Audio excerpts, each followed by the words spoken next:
So today with us, we have Daniele Bonomo with a strong background in investment banking. Daniele, welcome to the podcast. It's a pleasure to meet you. Yeah, thank you. I Alex and everyone. It's a pleasure to be here. Should we start with a brief introduction, Daniele? Can you tell us a little bit about your background, where you're from, and what your career looked like? Yeah, absolutely. I'm very happy to. So as you can probably tell from my name, I'm originally from Italy. So I grew up there, apart from a few years at the beginning abroad, given my parents' work, but then really grew up in Italy, Milan. Studied usual high school there, and then did Bocconi. So I did 5 years between undergrad and postgrad, Bocconi University. So the undergrad was more on business administration, management, and then the last 2 years, and then the postgrad more finance, more quantitative finance, derivatives, statistics, and the likes. During that time, I did a couple of exchanges, one in London, actually, one in South America, in Argentina. It were a great experience, both like obviously academically, but also in terms of life experience, learning languages and the like.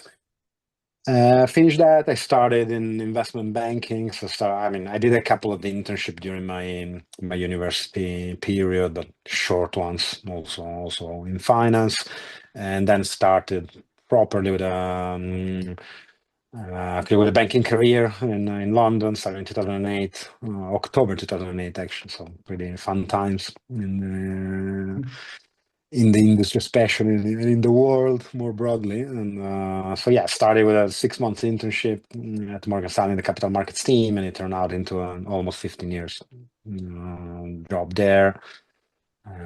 Again, it was always part of the global capital markets team, particularly in the equity capital markets team there. So started doing more traditional equity capital markets role, like IPOs, capital increases, and the likes. Then moved to the more called structure side, a lot of convertible bonds and the likes, and other structural equity transactions, share buyback, hedging, and similar. And since finishing there around 3 years ago, I did a few other roles, more advisory type, so with startup, especially one in the renewable space. I've been involved in the last couple of years. That's listing on the Nasdaq, and more recently, I took on a few more advisory roles, both like asset sales, M&A, fundraising, and corporate finance type. Cool. So you mentioned Bocconi, and just out of curiosity, Bocconi, you did your undergrad as well as a postgrad. Is it a master's? It's sort of, it's a bit of a peculiarity, let's say, of the Italian system. So that actually changed when I was starting, more or less. So used to be that there was like, especially for economics or business, there was like one degree that was like a 4 year degree, and then usually you would get into work, and then maybe after a few years, you do an MBA or the likes. Then it was changed into a 3 year undergrad and a 2 year postgrad. It's a sort of master of science type. So clearly, I think, especially at the beginning, most of the people I knew, most of the people my age, were doing both, like the 3+2. It was called. I think it might be slightly different now because it's more similar to the, let's say, the UK system, right? In which you have like 3 year undergrad, maybe then you start working, and then you do either postgrad or a master after. But at the beginning, again, my experience around the people, my class, my age was that most of them were doing like this. Let's call it 3+2. So it's sort of, yes, undergrad plus, say, master of science type postgrad. And Bocconi, because I understand it's a very good school. Does it have good placement programs for students in terms of I mean, if we're focused on investment It banking done. here, it's just I'm curious what role Bocconi plays beyond the actual education and in the actual placement of students into investment banking. Yeah, absolutely. I mean, again, having first of all, maybe it's been a few years with Bocconi. Clearly, I graduated in 2007, so it's been a while. But I can say yes, it was very good. Obviously, the placement system, and again, especially for universities in Italy, in which probably, at least at the time, it might have changed slightly, but at least at the time, usually most of our school didn't have that much in terms of like placement, assistant, and other things. Bocconi was extremely good on that, both with like having again banking, but also other industry consulting and all that, having all the top banks coming to the university to present their programs, networking. So you had a chance to attend these events, meet the people that were working there. So and clearly get an intro into them. So that was very good. And also the actual, let's call it internal website placement type that they had. Like there were a lot of like advertisement for different type of jobs that you could apply. Something on that, it was, I remember it was very good. You were getting like a lot of like different potential offers. So when I started looking for a job there, I remember I immediately, so towards the end of my time there, I immediately got so many like interviews and things from a lot of different fields, going from banking obviously to more like corporate consulting and the like. So on that, yes, it was pretty good. I imagine it still is, to be honest. And from a And it's very geographical international. It's very international also. Compare again to other universities in Italy, maybe in the same field. It's very international. So the first 3 years was taught in Italian, but the last two, the postgrad was in English. I think now it's most of the courses are taught in English throughout. You have a lot of international students. That again, it's not necessarily the case for universities there. And also again, in terms of the placement, in terms of the networking to companies, it's very international. So it's not only clearly on the Italian front, but they're very well connected, obviously, with the and international from a market. ge and from a geographical standpoint, are there particular geographies that Bocconi covers better? So, for instance, I don't know, London, or Hong Kong, or the U.S. market. What was your experience in that capacity? I think it was mostly Europe, realistically. There was a few things. I actually got an internship in New York through them. Really, I mean, it was with an Italian bank, but still, it was through them.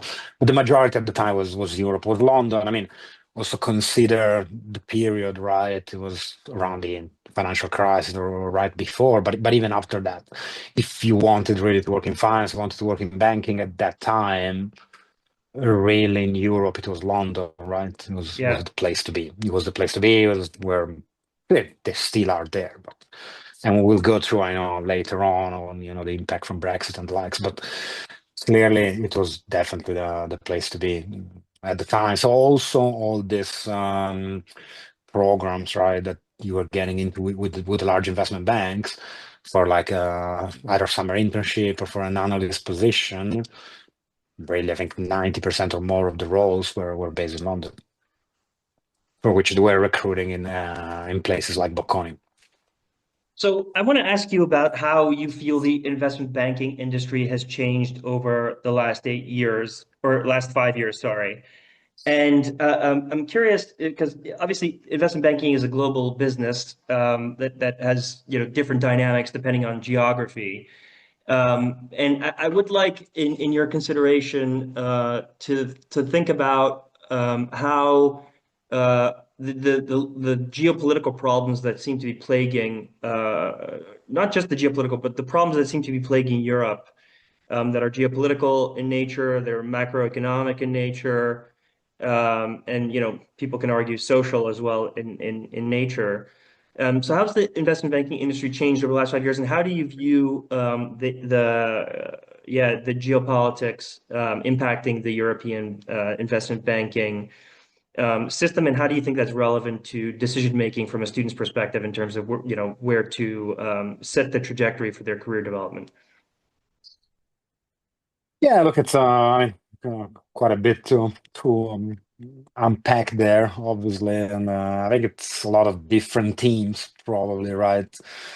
They go there. So one is maybe a global effect of how the industry is changing, right? And maybe the role of AI there. Right? It was one of the obvious one, right? I mean, everybody is talking about AI.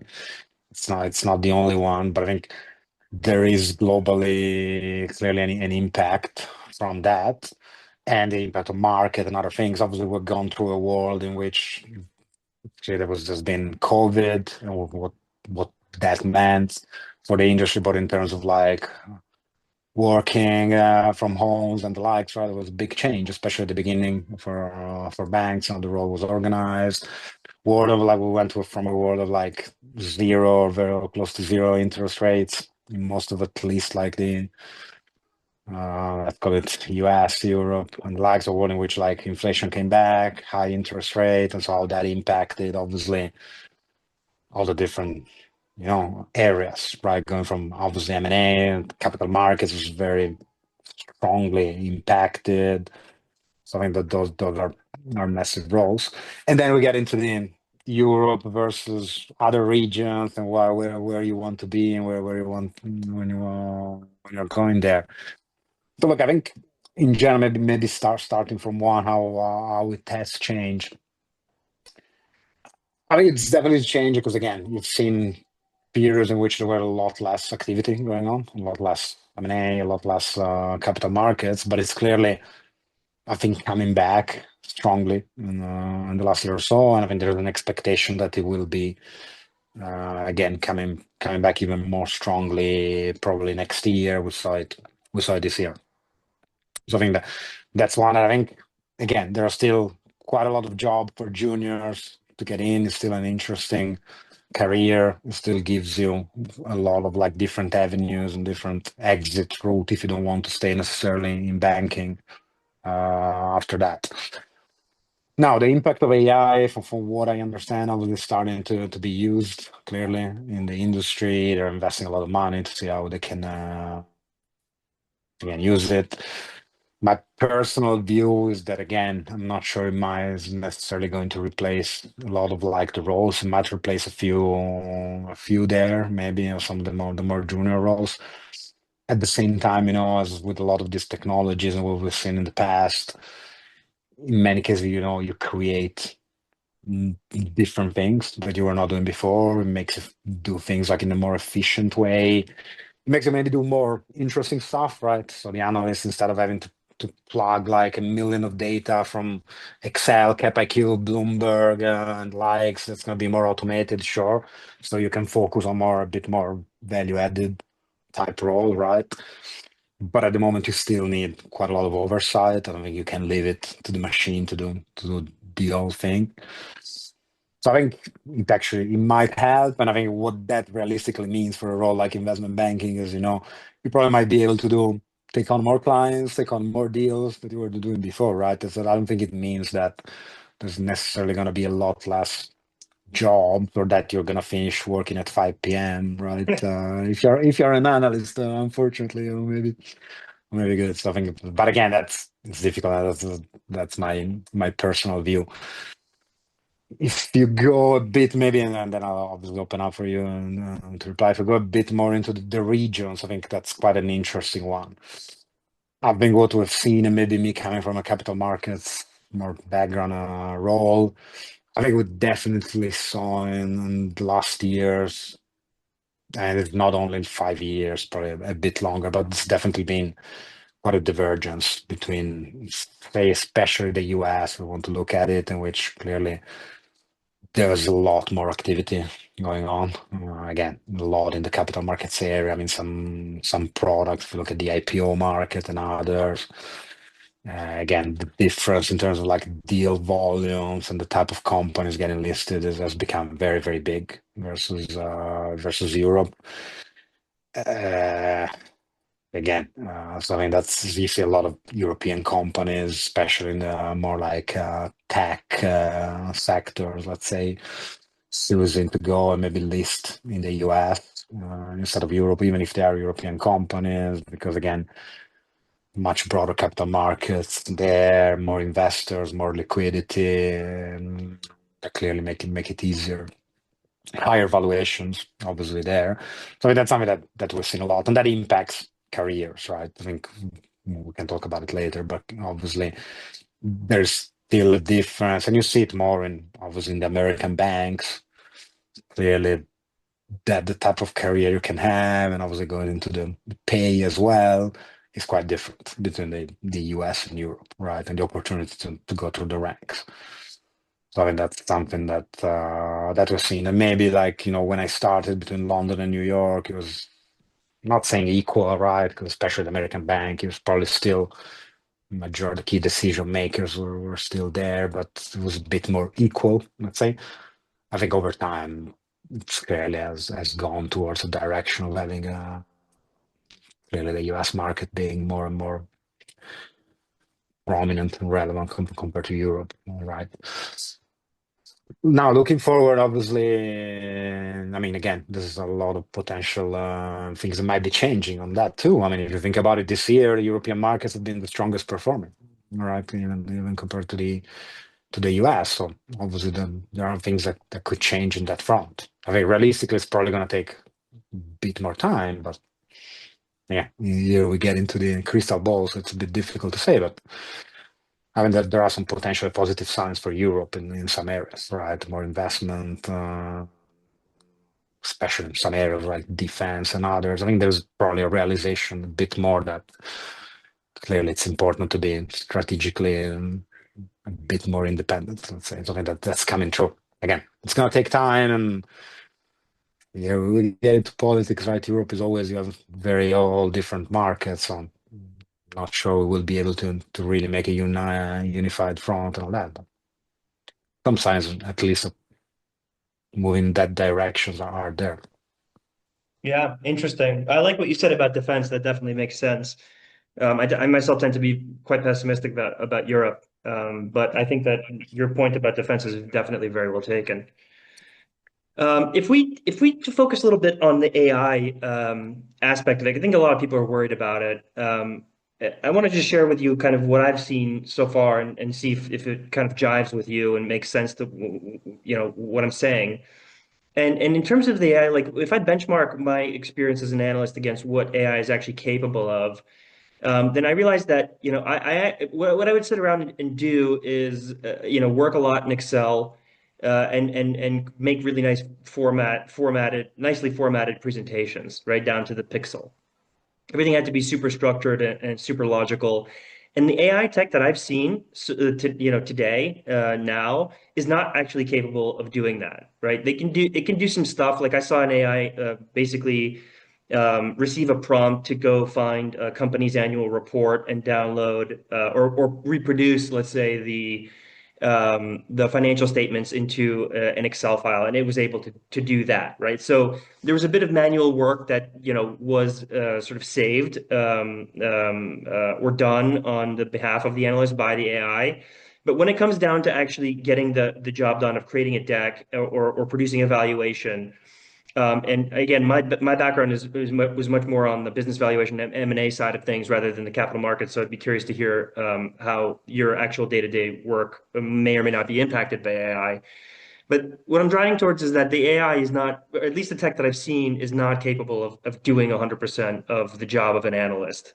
And maybe the tech that I've seen is sort of maybe the banks have better tech than I have access to.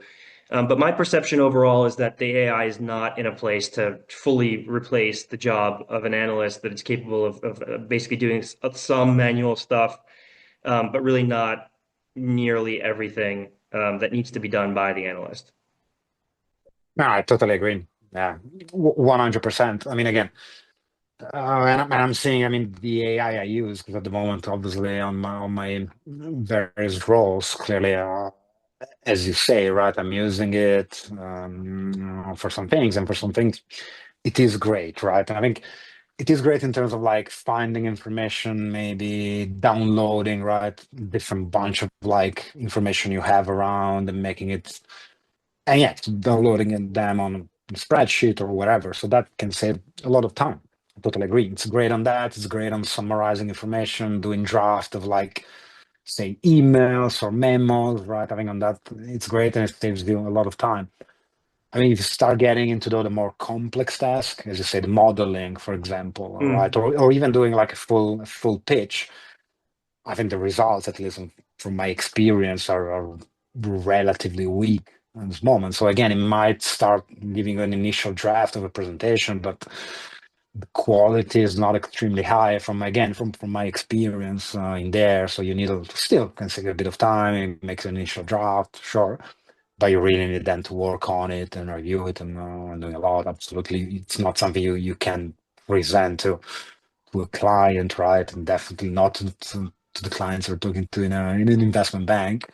And with the modeling, even worse. I mean, I've done it as I try to model a bit on Excel. And again, yes, maybe an initial, let's call it draft, an initial type of work, but you really need then to work on it. You totally cannot rely on it. So I totally agree with you. So I think, again, I think at this, and from what I understand, again, I've been out of the banking a couple of years now. So obviously, I don't know the super latest they might have internally, but from my understanding, talking to people in the industry, they're not really using AI for this type of thing, or maybe they're using it as an additional help, but definitely not to replace the work of an analyst, right? I totally agree.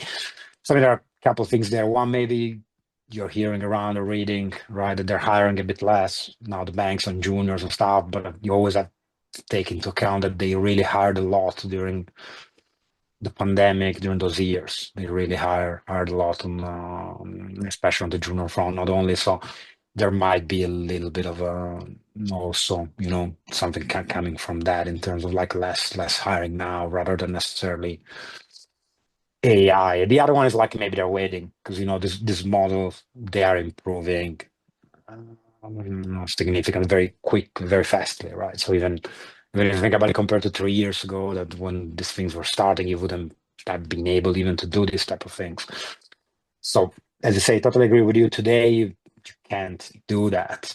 But again, in 1, 2, 3 years' time, these models might become a lot better, right? In that front. So there might be an element of the banks waiting also on saying, okay, let's pause here for a year or two, because maybe this model in 1 year or two will be so good that yes, the one might be able to replace a little bit. But at the moment, I totally agree with you. It's not.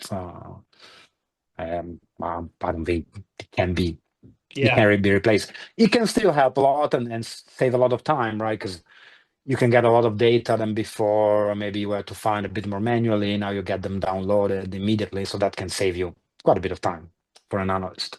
So, and again, both M&A and capital markets as well too, right? If you need to look, not sure it necessarily changes because you had databases giving you like a run of deals where they price, you already had them, right, in the past. But clearly, with good AI, it can aggregate and summarize a lot of this information that maybe you had in different ecosystems before. Something that it can significantly help and save time for analysts. So totally, that I think yes. So assuming that we don't go through a radical AI revolution that totally, is capable of outsourcing all analytical work to the program, right? I'm curious to pick your mind about what the industry looks like nowadays from an exit opportunity perspective, right? In terms of career building. Because traditionally, I always associated, and I don't think I'm the only one, but I always associated investment banking as a stepping stone into private equity, right? Or let's say maybe corporate, like some sort of corporate team, right? In my case, it was always, an M&A kind of a team, right? Although with that said, I know there was a girl that I dated. She was a Goldman ED, executive director, and then I think she got fired, and then she went to British American Tobacco into M&A. She was really complaining about how little money she was making on the corporate side of things. So basically, what that means is that people would traditionally go into IB in order to spend 2 years there, do the grind, and then make it into private equity where they made more money, did less work, and had a bit more prestige. Is that the case today? And what kind of environment do you see in the exit opportunity regard? Yeah. Yeah, I mean, it's still partly the case, right? I think in some cases, actually, they even hire you in this private equity even before you start a banking career, right? I think there were some interesting also news around it. Some banks complained about it, but it started to become that they would hire you even before you get into banking. Then you go into banking, do 1 or 2 years.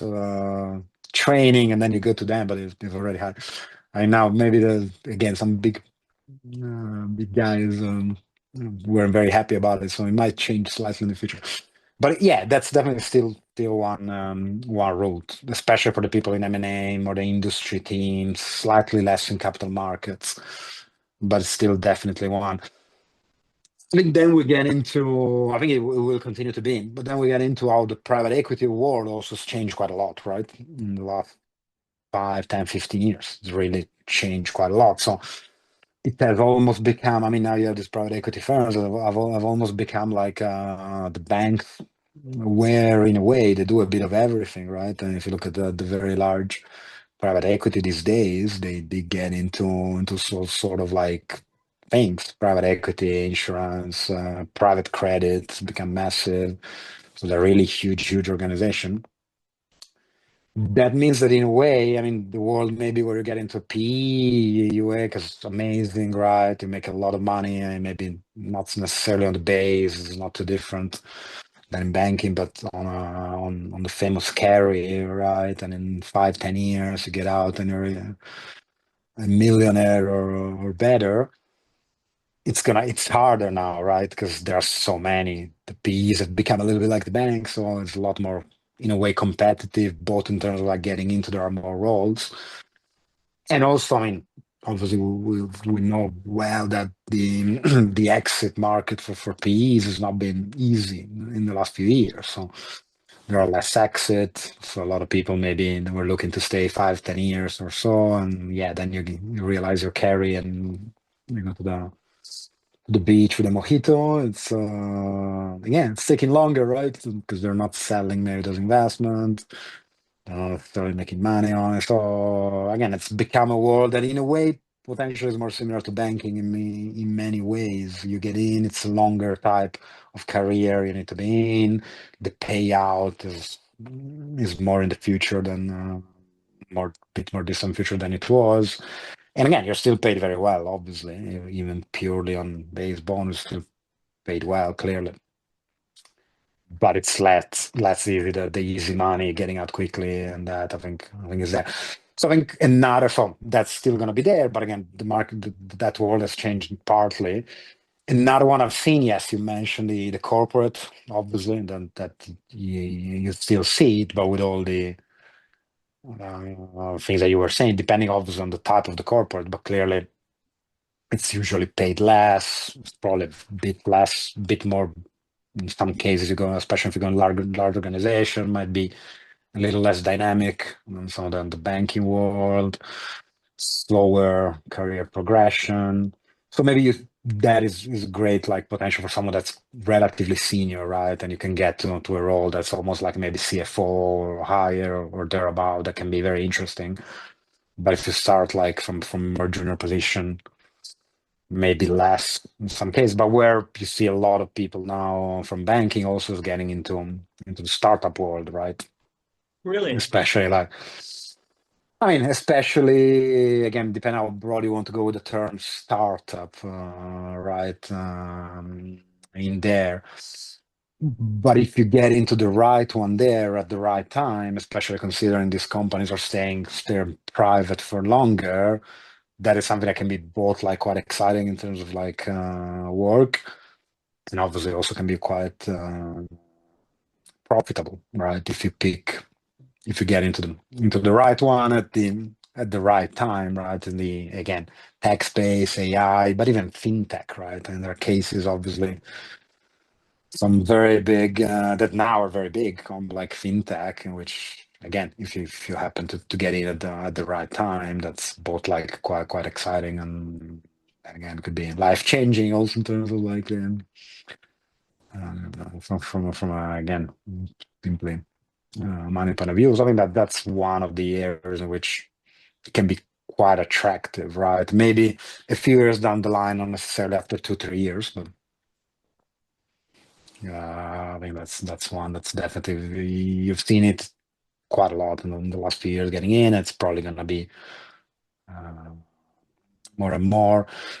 VCs could be another one. I mean, I have like quite a few colleagues that went into VCs. It's a bit easier again when you're junior. a bit easier. So quite a lot of ex-colleagues that got into VC as well. So that's another one. It's really interesting for me to hear your thoughts now, Daniele, because when I was a kid, I think that if people were talking to me about, startups, I would have rolled my eyes and not even considered that because I thought that was just like for some crazy kids from California. But now to hear you mention a senior banker like yourself to actually, sort of mention that in a serious capacity is very interesting. And I want to pair that with the idea that the older that I get, the more environmental I believe our fate is, whether it's professionally or personally.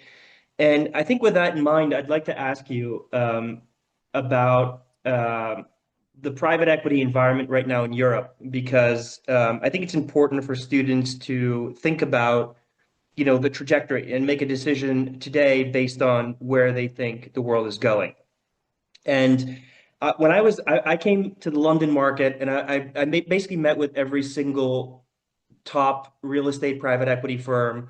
Then this was shortly after the war broke out between Russia and Ukraine. And the overriding feedback that I got from the market was that basically all deal making was on hold. And I think out of like 20 or 25 firms that I actually met with, right? Forget about reached out to, but 25 firms that I actually sat down in their office and met with. The feedback was that the interest rate is changing. It's not stable right now because the UK is battling inflation. And as a result of that, we're not doing any deals, right? So because we're not allocating money, there's no hiring going on in the space. And I do understand that real estate is a very interest rate sensitive, let's say, investment thesis, right? Because you need to understand what cost of debt. It's such a leveraged business because the cash flow is so stable. People are a bit more comfortable, I would say, playing around with leverage. And when they don't know what cost of debt to underwrite in their models, they did not want to do a deal whose economics would be ruined potentially, next month when, the central bank, pumped rates up again to battle inflation. So that was kind of Yeah. my, let's say to a degree, limited view on, I mean, it was UK specifically, but I would say it was European more broadly because the mandates were for Europe, for basically pan-European, with the firms that I met with, generally speaking. Is that still the case, do you think, in terms of the broader private equity environment that should include corporate as well? And how do you think students should think about, this line of reasoning in terms of joining a bank in order to move into private equity to become rich and powerful, given the current, sort of macroeconomic landscape and potentially, obviously, we're not forecasters of the future, and I don't like to deal with guys that, really would confidently No. underwrite future FX rates because I think it's just nonsense. But I think you get the gist of my question. Yeah, no, totally. No, look, I mean, there was a bit of that for sure. No, after it was interesting actually on uh, the COVID and the war, obviously there, yeah, it led. It depended on the sector, but obviously there was a big. I mean, there was a change in the world a lot. I mean, I started in '08 around that time. It's funny. All my career until that time, more or less, I'd only seen like again zero interest rates or thereabout, right? So Yeah. all the deals we were making, all the assumptions and stuff were based on that world, right? So going into a world of no inflation, really. I mean, again, in Europe, US, basically. So going into a world of like 8, 10% inflation, interest rates going back to 4 or 5% or more, it was very different for us internally, and obviously imagine for the clients, right, for the companies. So clearly, yes, that had a massive impact. We saw it in capital markets, and private equity, and all that. So I think one thing is, I mean, the level of activity and on the private equity, I think is coming back. Obviously, in years in which it was difficult to exit assets, both because the IPO market was very slow and because maybe the valuations that they wanted to achieve. Because obviously, also think about it, all the private equity they bought assets in a world of interest of zero interest rates or thereabouts. So the valuations, the debt they could put on, the debt sustainability was very different than a world of 5%. So clearly, in some cases, even if they had to, if they could sell the asset, maybe they couldn't really sell it at a price that was attractive enough. So you start seeing more creative solution, continuation funds, secondaries, NAV loans, all different ways to try to return some money to their LPs, right? They became very creative. during that time. It was harder to fundraise. It's still harder to fundraise for them. But again, there are things that's what's starting to change. IPO market has come back. There's more M&A. So I think it's starting to change. It's probably going to be more even in the next year, absent any large, obviously, different type of shock, be it like trade, tariff, economics, or other things. So that in part is changing. But to me, again, I think we go back into the thing that now the PE world has become so big and so large in general. And again, this companies they really do a lot of different things, not the pure private equity that you're thinking about, LBOs and likes to do a lot of Yeah. things. So I think for students, it's kind of like thinking about, look, it's a great career if you still want to get in. I think maybe I will go back on the point in which, like, again, you're getting into a world that is not so big, that is almost like, again, getting into, like it was getting into banking 15 years ago. So it's a type of finance career that is still very attractive, but it's, again, maybe going back a little bit, maybe in a way, there are more places potentially easier to get in because there are so many of those and there's so many trillions of assets, so way more than they had 15 years ago.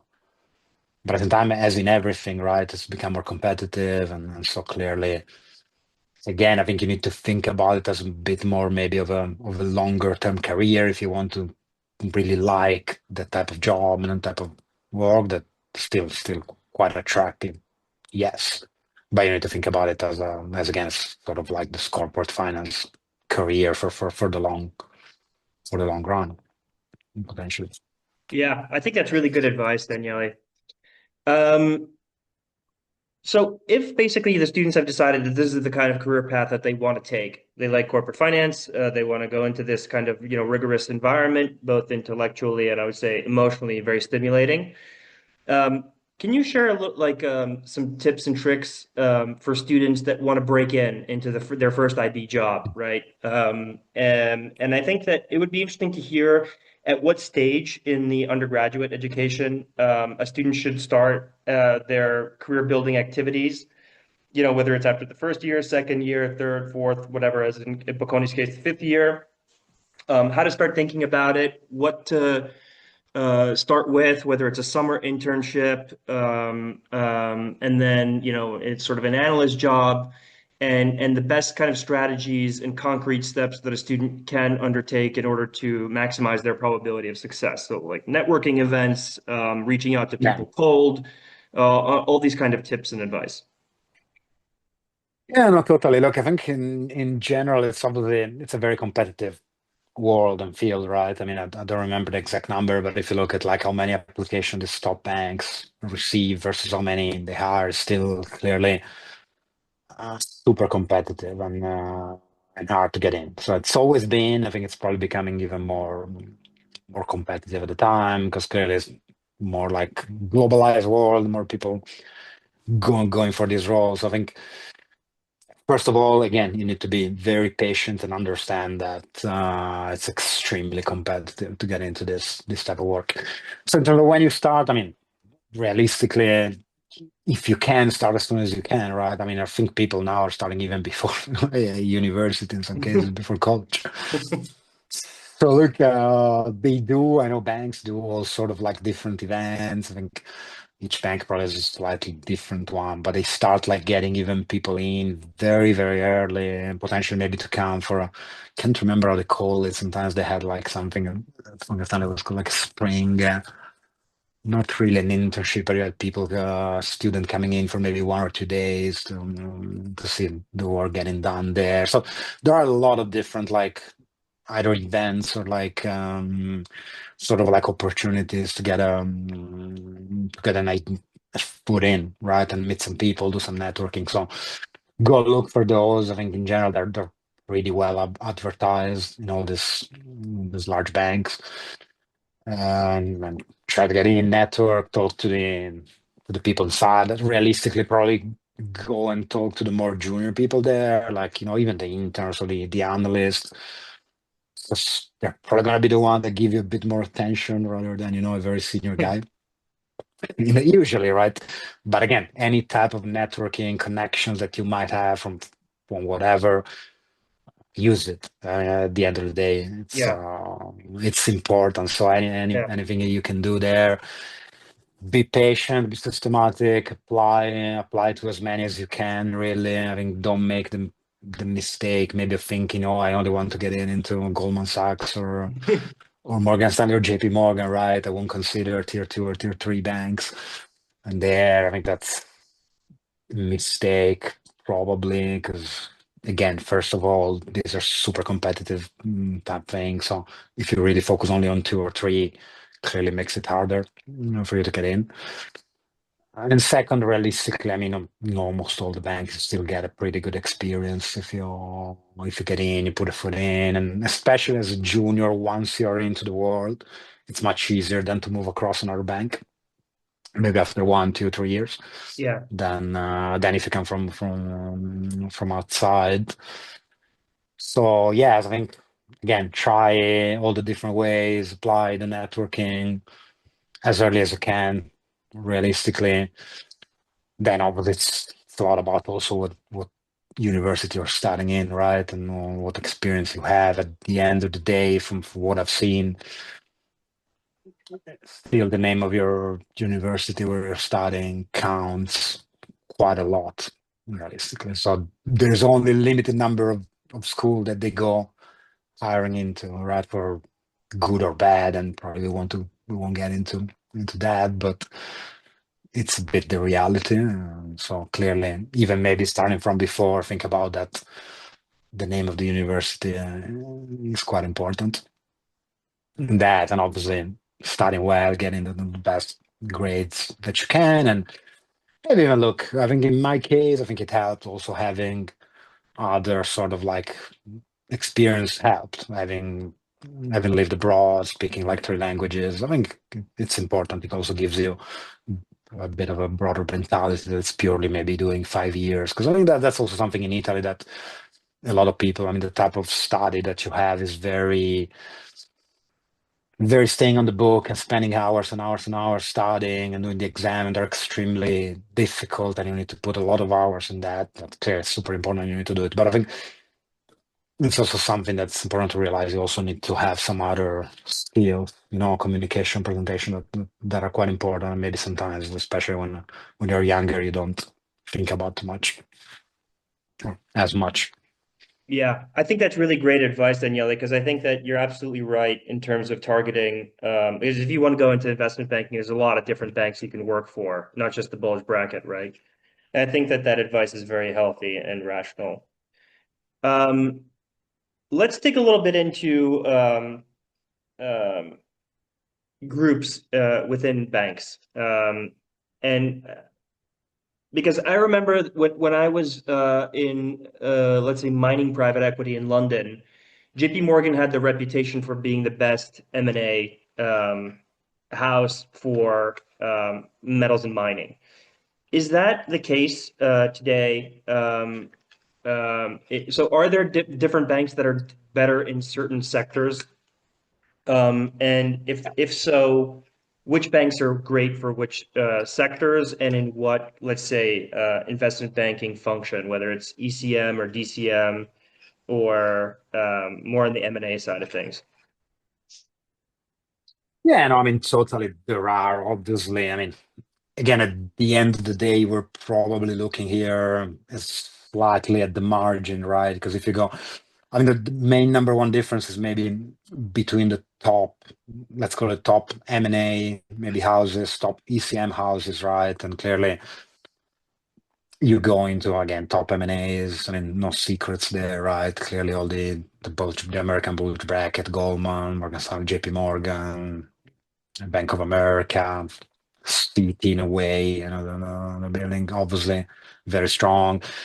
Similar in ECM, realistically, right? DCM is a bit different, it's a bit more balance sheet related. So you have a lot of like large, maybe bit more commercial type bank, very strong balance sheet that can go quite high up there in the league tables and the like. So I mean, in general, yes, a bit more the sort of like pure, or what were pure investment bank, very strong in M&A, ECM, like those ones, some other more balance sheet there. Then you get into that, yes, you can start saying, okay, you look at the top M&A houses, someone's slightly stronger, maybe, as you say, metals and mining, some others might be in financial institutions, some might be in tech. I think again, we're really there starting to look in something a bit more special for someone junior. I'm not sure is that super relevant, right? Again, would it make a huge difference if you are in tech investment banking at Goldman or at Morgan Stanley? For a junior, it's probably marginal. I would think. Then maybe as you become more and more senior, maybe definitely like the opportunities, but at those levels, again, at a junior level, to me, a bit less. So yes, but in terms of like very strong banks in M&A, ECM, yes, I think those are there, and they are extremely strong, totally.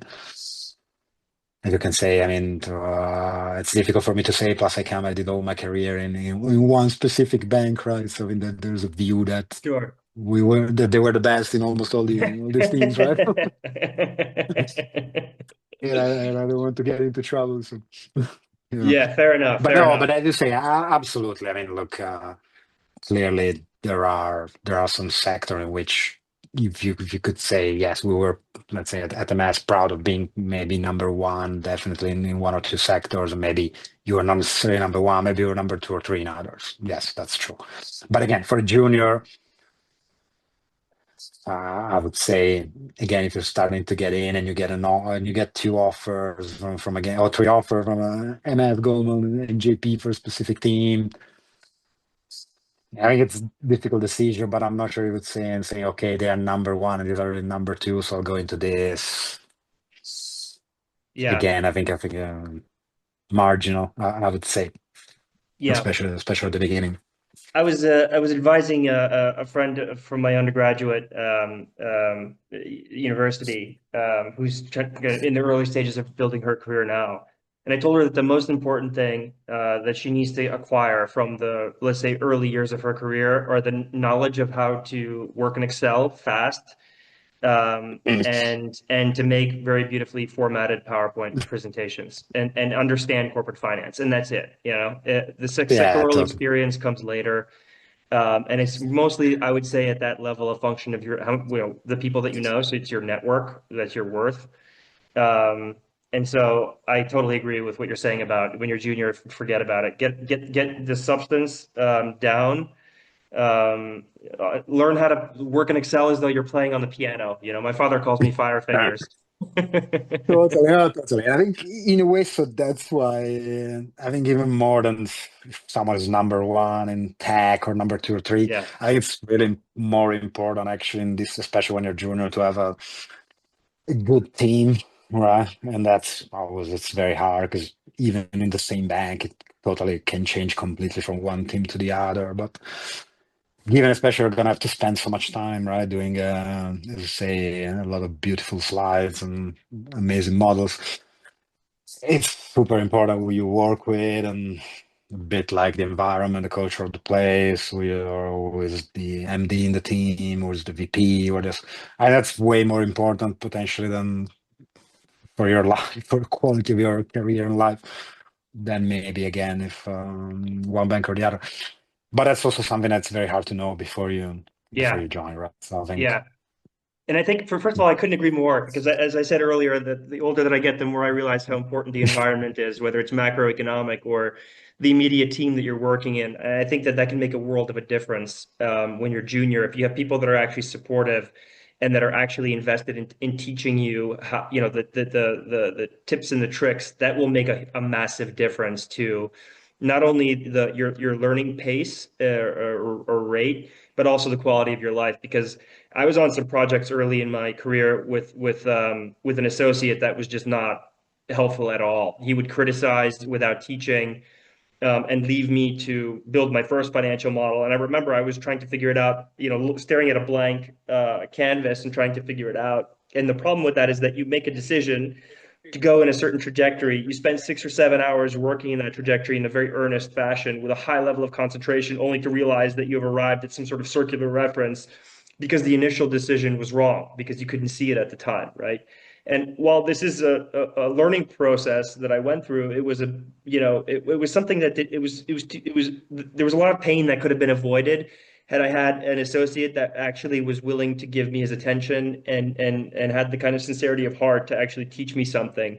So my view is that if you're a junior and you are able to get insight into a team based on some friends that you know, then act on that insight and try to do your due diligence as best you can and balance that also against the opportunities that are available to you, because it can make a world of a difference. Yeah, totally. No, totally agree. And again, I think another thing is once you're in, let's say, because in many cases, you won't be able to decide exactly in any case in what team you're gonna go, right? If you're Yeah, even if you certainly. get an offer, an internship offer, or an analyst offer, I mean, you might have a preference, and potentially, I'm sure they will consider your preference, but you might not end up in exactly the team that you wanted to work in, let's say, right? But I think you start and again see the environment that you work, and then once you're in, it's much easier even to move across teams, right? I mean, Yeah, it's not a yeah, guarantee, but it's definitely much easier once you're in to move across teams and get in from the outside. So again, potentially you can get in if you really don't like the team, don't like the thing. So right, obviously it might not be for you the career, but you know, again, you might even change team and it can make quite a lot of difference. I mean, I had experience of people in my obviously, well, I was talking to a lot of people that maybe they were miserable in one role and it wasn't really for them, and they changed, moved to a different division, different team, totally, and they're still there. Potentially, so right again, they're quite different there, different skills, different type of like hours and other things, right? Even only in investment banking. So again, it might not be totally for you, sure, but at the same time, look, even changing team division can make a huge difference. yeah. All right, so we have about 10 minutes left together, and I wanted to have time to dig into how a day in the life looks like for a guy on the capital market side. And I'd be curious, based on, because I'm sure you talk to a lot of M&A guys, how that day in the life compares to the life of an M&A guy. Yeah, totally. I think it's quite different, to be honest, quite different. So, I mean, in general, in capital markets, it's much smaller teams, right? I mean, and again, depends if it's ECM, DCM, leverage finance. So clearly there are differences, but usually they are smaller teams. So one good thing is if you're a junior, you're likely to work directly with someone a lot more senior than maybe in M&A, right? M&A, much structured team, much bigger. So if you're an analyst, probably have like an associate or more than one, then the VP, then the ED. So again, in capital markets, many teams, it's like maybe an analyst and an MD or an ED. So you work with him or her directly. So I think in that sense, it's good. You can immediately more like direct senior exposure. You might even start talking to directly pitching to clients a bit earlier than in there. On the daily life, look, it's less modeling, obviously, it's less like huge. You have the spreadsheet, you have the Excel, the PowerPoints, obviously, but a bit less than the massive model, right, of an M&A guy that needs to do like a full Yeah, DCF and all that. So it's way less that. It's more about like, yes, Excel, but you look at like precedent transactions, maybe where the price, the IPOs, the rights of the convertible bond, where have they priced, what size, what sectors, when where are they trading now? So what is the market telling us? So a lot of analysis on that, analysis on investors, on shareholders or others who participate in this deal, that deal, were the shareholders in this sector, in this company. And then like pitches, obviously putting together pitches for the product that you're doing, right? Some are very long pitches. It could be like if you have an IPO bake off, right, or RFP, then you're looking at the massive presentation. And on that, you're clearly working together with the let's call it the industry team, the investment banking team, because they would be the one looking a bit more at the valuation of the company versus like the peers and stuff. You look a bit more in the capital markets team at the precedent transaction, shareholders, investors going to buy this, timeline, what are the deals getting done in the market, where are they trading? So a lot more on that front. but you're working on a million different things at the same time, right? I mean, obviously also in M&A, but maybe in M&A, if you are on a large M&A working there, then you're assigned to that deal. You're only working on that deal potentially, right? Or at least that's the majority of your time. In capital markets, probably working on 10 different presentations at the same time, maybe two or three live deals at the same time. So it's very, yes, you have a typical day maybe due to the things, but it's totally dependent on that day what deal. In some cases, you have a block trade, right? The client might call you 3 hours before and say, we want to do a block trade today when the market's closed at 4:30 p.m. So, okay, you drop everything else and, you work on for the next 5, 6 hours, you work only on that because it's a deal that might be live in 2 hours. So I think it's a lot more and sort of like, again, adapting on what's there and really every day, depending on what the priority is, that it becomes it's super. Also, like the deadlines can be extremely tight. And again, you might do something like that, and maybe okay, the client call and they want to call in half hour because they want to do launch a trade. And again, it could be the same day, it could be in 2 days, could be in the next week.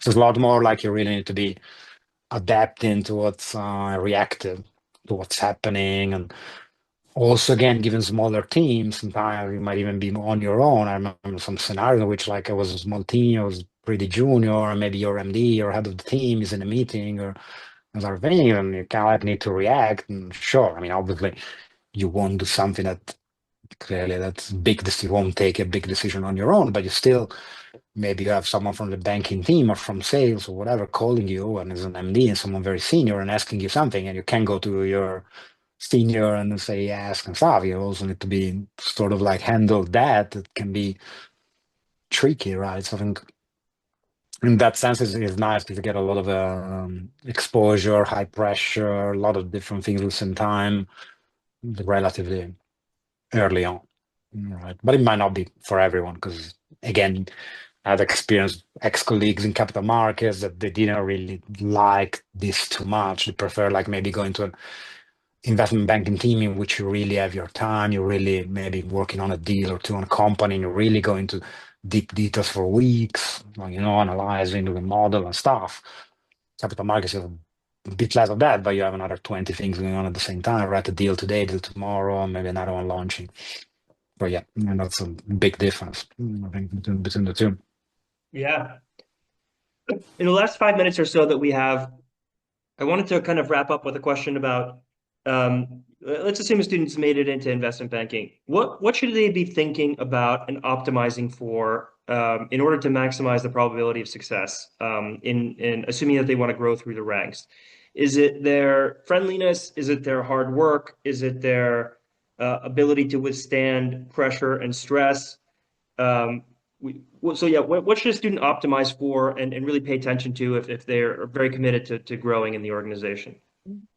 Yeah, it's a bit of both. I mean, obviously, especially at the beginning, it's a lot about like doing your job well, right?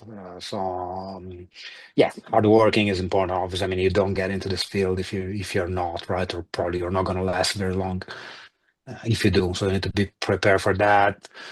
Do what you're asked, more or less, right, and do it well. I think it's super important to do your job well, learn and contribute to the team.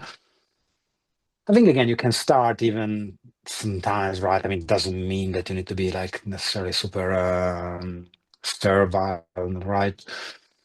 Especially when some requests don't make sense, right? At some point, Right, you need to start. You need to also start kind of like a little bit imposing a bit yourself, because otherwise you run the risk of like just being run under a bus and everyone coming to you and asking you for things. So I think at some point right. you need to start developing that. But obviously, you need to do your job well and clearly do that. I think and I think that's enough usually to progress in the first few years of your career. If you do your job well, you become very good at your Excel, your PowerPoint, and the likes. And it's usually enough to go through the ranks in the first few years, right? Be promoted to associate and grow in there. I think as the more senior you become, then it starts changing quite a lot. It becomes a lot about like actually starting to think about like originating deals, Right. about like being commercial with clients, getting in front of clients. Because at the end of the day, I mean, the more senior you become, the more like those are the skills that gets rewarded more, right? Because I mean, yes, it might be great to do models and be very technical, right? But if you're a senior MD, you have people doing that for you. It's really about winning deals, having clients, being credible in front of them, communicate. And that's one. And the other one is start becoming, I think it's super important, the also the internal, let's say, you can call it networking, you can call it like having the right people supporting you into the organization, right? I think that's also super important because at the end of the day, again, the more you become senior too, it becomes quite important, right? If you have support from people internally. So I think super important if you want to go through the rank, and also I think more broadly that type of networking. If you start early on, that I think it's probably the hardest part because first you're so busy, you don't have time, and second you think like, okay, it's less important. I think apart from progressing internally, it's gonna help you so much even in general in your career, right? Because all these people you meet in places like those, they're gonna go work in private equity, they're gonna go work in some corporate, they're gonna be like CEOs of some companies, right? They're gonna go into hedge funds. So one day those are connections that could definitely be useful to you. So I mean, that's super important. Daniele, I wanted to thank you for sharing all of your insights and wisdom on our podcast. I wish you luck with all of your endeavors, and it was a pleasure to meet you. And talk to you later. Same. Thank you very much for having me. It was great to be here. Thank you.